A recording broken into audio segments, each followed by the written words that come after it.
If you want to successfully transition your candle making hobby into a business, then I have 5 steps for you to follow today.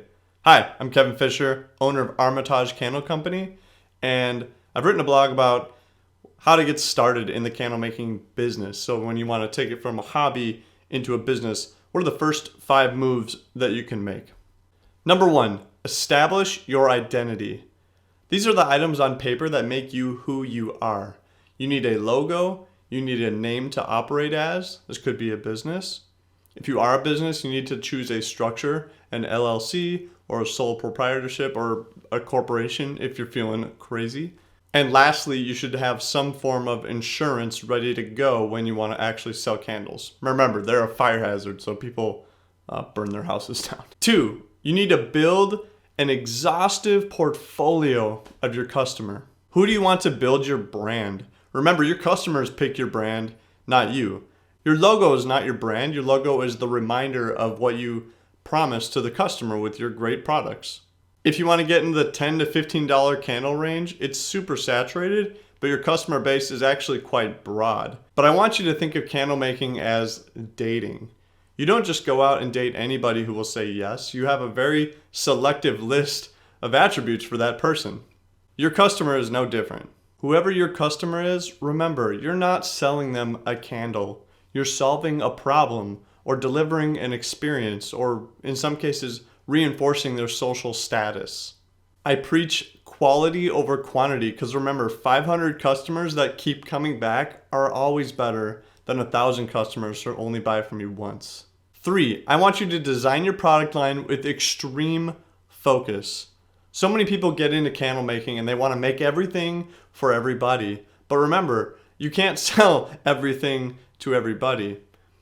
If you stretch yourself too thin, you're going to end up with mediocre quality candles. So my suggestion to you is start as a specialist, not a generalist. Master a single candle design and make 3 or 4 or maybe even 5 of those and make that your initial product line.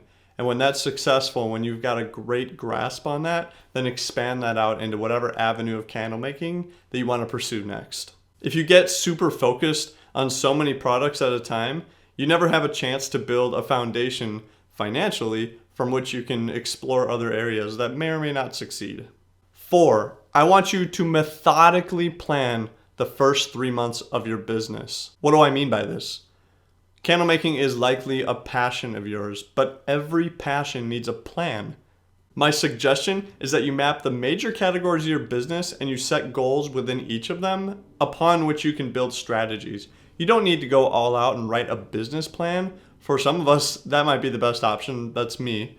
But it's important to have a strategy and an idea of where you want to go, because when that passion wanes or that excitement isn't as full as it normally is, the plan will keep you going. And lastly, 5, I want you to construct an exceptional digital experience. Whether it's web or social media, I want you to be unique. Express who you are. Try to build a reputation upon the content that you put out. And be patient. It takes time to build an audience. It takes time to grab followers. It takes time to spread the word about this great work you're doing. But it's important, especially in 2020, that you have a digital presence available and a unique way for people to get a hold of you and to understand what you bring to the market. And that's all I have. Those are the 5 that I suggest to get going. You may come up with others, you may hear things from other people. It's important to find what works for you. And so remember this. As you get started, especially as you get started, you'll encounter failure or you'll feel like a failure. And don't let that stop you. Let that failure be a learning of what not to do and how to do something differently. Failure is a teacher, and it doesn't define who you are. Great candles are built on the shoulders of excessive, radical patience, persistence, and process. Thanks, guys.